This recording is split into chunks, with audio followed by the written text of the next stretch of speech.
Pregnancy has given me the worst breakouts of my life. When it comes to pregnancy acne, it is not for the weak. Whoever you are, it will humble you. Hi guys, my name is Ololade Fashuba. I am an esthetician, a cosmetic scientist, a business owner in Lagos, Nigeria, a digital creator, and I'm also a mom to be. Yeah. I decided to do a tell-all video to talk about how I found out I was pregnant, my pregnancy journey so far, how the first 2 trimesters has been for me, and how pregnancy has dealt with my skin. Yeah. Today, my skin feels like it's better. Tomorrow, my skin is angry. I have big breakouts. I have painful breakouts. I have really inflamed ones. Right now, it's itching me. Say, can you see? It's painful. It's swollen. It's just annoying. Now, before I get into the tea on pregnancy acne, please make sure that you are subscribed to my channel so that you don't miss my next videos. I'm going to actually share the products, the brands I currently use in full details so that anybody that is currently dealing with pregnancy acne can get into it. Now, for the pregnancy acne, it all started out like a rash, and then obviously it wasn't a rash, it was comedonal acne. I knew that already. However, I was like, oh my god, texture. Once you start having texture in your skin, when you start having comedonal acne, next thing is you start breaking out, start having the big swollen painful ones. When the breakout started, I started with salicylic acid, something for texture. I was doubling up on cleansing as I could because I was always exhausted anyway. And then I would use my salicylic acid all the time, niacinamide to control oil production. Because obviously, when you are pregnant, like your skin might be producing more oil, and when your skin is producing more oil, it could mix with the dead skin cells, bacteria, and the next thing you're breaking out. So, second trimester came. If you start seeing the big pimples I was having, and mostly on my forehead, I've used benzoyl peroxide. I currently still use benzoyl peroxide. So far, has really helped me during this period. Azelaic acid has really helped with the texture and the inflammation, the swelling, the pain. Azelaic acid has really helped. I don't think benzoyl peroxide has helped as much as the azelaic acid and sulfur as well, because obviously inflammation is now a lot more, swelling is now a lot more, and sometimes my face is itchy. Make sure I use the anti-spot cream from my line to help to limit the appearance of dark spots. I have also done some procedures like facials, chemical peels. Yes, I've done chemical peels. You can do chemical peels whilst pregnant, but only certain kinds of chemical peels. So I'm going to talk more about that in my next video. I know you said that, why am I wearing fringe? I just feel like wearing fringe. Nothing can stop me today. I must wear fringe. This fringe I must wear because it's fine. It's fine, I really know fine. And I'm currently trying all my possible best to try and still look good whilst being pregnant. Now let's talk about my first trimester. My first trimester was hell.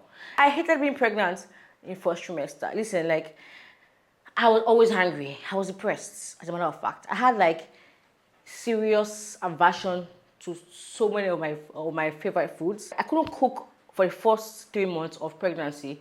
And guess what? That was the period we just got married. So imagine not being able to cook for your own husband. Like, I couldn't cook my favorite meals because I didn't even want to hate them totally. The only thing I could eat, comfortably was bread, butter. I did not used to eat bread and butter like that, so before I got pregnant, it was bread and butter during pregnancy. Then bread and eggs. I love it when my husband, makes eggs for me. I hated perfumes. I hated scents. Like, we had a chef, and he would be cooking in the kitchen, and I would run. I would be vomiting. I was always vomiting. I was always nauseous. Like, I vomited at least once or twice per day. I know that might not be as bad as other moms. However, it was bad to me. I vomited on the plane. It was so bad that they had to lock the toilet and put it out of use. Like, I rushed out of my seat to go to the restroom on the plane. Before I could say, let me put my head down to vomit inside the toilet, the first thing I could think of was the sink. So I vomited in the sink. It was bad. Like, I couldn't even pack. I told the air hostess, oh, I'm so sorry.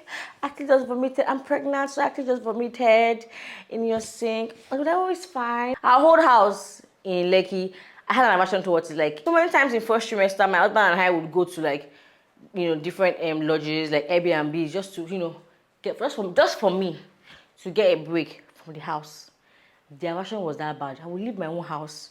We'll go to hotels, we'll go to guest houses, we'll go to Airbnbs, we'll go to lodges just to stay away from the house. That's how bad it was for me. Like, aside from the fact that I was on the 3rd or 4th floor, I can't remember, like, I would always feel out of breath when I was climbing the staircase, they didn't have a lift, so I would always feel out of breath because I couldn't go past one floor at a time. I'll be going for walks, like, because I try to do like daily walks or like every other day walks just to keep fit, because I used to work out a lot before I got pregnant, and I couldn't do 10 to 15 minutes at a stretch. And I could not even pick up my pace, like, it felt like my life was over. Imagine being pregnant at 31 and it feels like teenage pregnancy. Please don't get pregnant.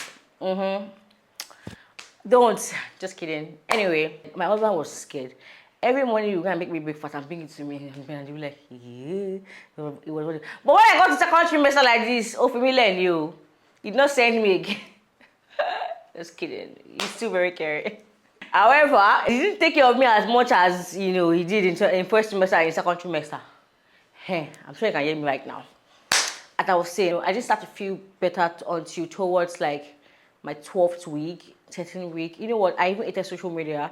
I did not open Instagram for days at a stretch. Funny enough, I always look forward to going to the office because at least I would be working on clients, I'll be seeing people, but listen, the way I used to sleep in the office, I usually don't sleep during the day. However, you see, once I was pregnant, I was sleeping on the office. It felt like I weighed 200 kg. Like I couldn't move. Like, I mean, don't get me wrong. I'm grateful that my body can, grow a baby. I'm grateful that, something magical is happening inside of me. But I'm also not going to say that it has been easy. And I'm also not going to lie. I'm not going to sugarcoat it. I'm also not going to lie that it was an easy journey. I'm obviously not going to do that. But I'm grateful because pregnancy is something that some mamas are actually looking for and looking forward to, experiencing in their life.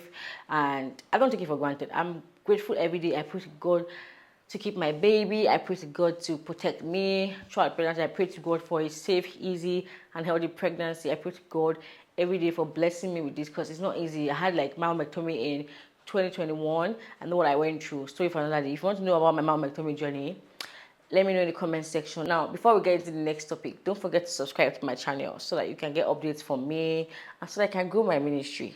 Thank you very much. Finding out I was pregnant, I wasn't expecting to get into marriage and then, get pregnant immediately. That wasn't my plan. If my husband and I had planned to get pregnant like after a year or 2 years or even 3 years after marriage. Let me be honest with you. Like, we did not plan to get pregnant so quickly. But God said, this belly you go carry am this year, I go born am this year. So whenever I was pregnant, I was like, oh God, why? Because I had like 3 exams lined up. Immediately after our wedding, I had like an exam to write. And now I'm constantly preparing for another exam that I have to write. Now, the baby is going well. We are having I'm not telling you. You pay for that information. What's wrong with me?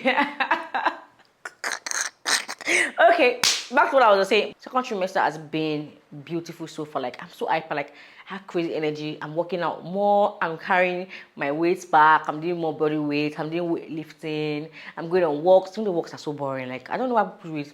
Walking is so boring. Please give me all the weights. Even though my OB was like, oh, please don't carry too much. I wasn't going to carry too much anyway. But we're like, okay, don't do squats. Don't do this. Don't do that. There was that I was at the hospital for antenatal. And my daughter was like, hey!